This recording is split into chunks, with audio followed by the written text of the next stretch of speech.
మంత్రి పొన్నం సారు పొందు కూసునే మనిషే కాదు. పొద్దుగాల లేస్తే పండ్ల పుల్లేసుకొని వాడకట్టులు తిరుగుడు, షాయల బిస్కెట్లు అద్దుకుంటా అచ్చినోళ్ళ బాధలు అరుసుకునుడు, నియోజకవర్గంలో నిద్ర లేకుండా తిరుగుడు, గిదే పని చేస్తుండు. నిత్యం జనాల కోసమే దండలాడుతుండు.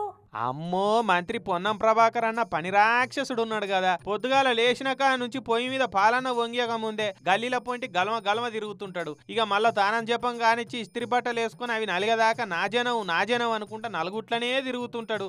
ఇవాళ కరీంనగర్ నియోజకవర్గంలో పెట్టిన ఫ్యామిలీ డిజిటల్ కార్డు కార్యం కోసం తాయర్ కొండాపూర్ దిక్కు పోతుంటే తొవ్వపొంటి పనిచేస్తున్న కార్మికులుగా అలిసిరు. ఇక కారాపూర్వా అని కార్లకెళ్ళి దిగు వాళ్ళతోటి ఇట్లా ముచ్చట పెట్టిండు.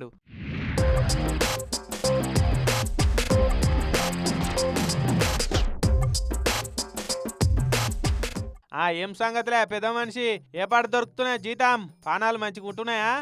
ఏ ఊరు, ఏం కథ, పథకాలు మంచిగా అందుతున్నాయా, అన్ని కరెక్టే వస్తున్నాయా అని ఎలక్షన్ సర్వే కోసం వచ్చిన ఏజెంటు లెక్కని అన్ని వివరాలు అడిగి తెలుసుకున్నాడు. ఇక అటెంక తాయర్ కొండాపూర్కు పోయి కలెక్టర్ మేడంను పక్కపొంటే కూసోబెట్టుకొని ఇక రిజిస్టర్ ముంగడికి తీసుకొని ఆఫీసర్ లెక్కనే కారట్ల కోసం జనాల పేరెక్కించుకున్నాడు. ఇట్లా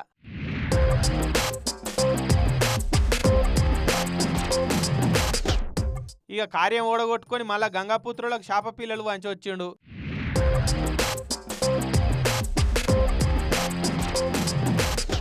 పొన్నవన్ననే శాప పిల్లలు లెక్క దుంకులాడే హుషారు మనిషాయే. ఇక అన్న శాపలు చెర్లేసినాక తిరుగుంటాది అన్నట్టు పొన్నవన్న పండుగకు ఊర్లకు పోయే జనాలకు బస్సులు చాలతలేవట. జరగ సంగతి ఏందో చూడరాదు. పండుగ పోయేటోళ్ళు మా బస్సుల మంత్రి ఏం పడావు చేస్తుండని మళ్ళా నిన్నే బదనాం చేస్తారు. చూసుకో మళ్ళీ అట్లా కానిచ్చుకోకి.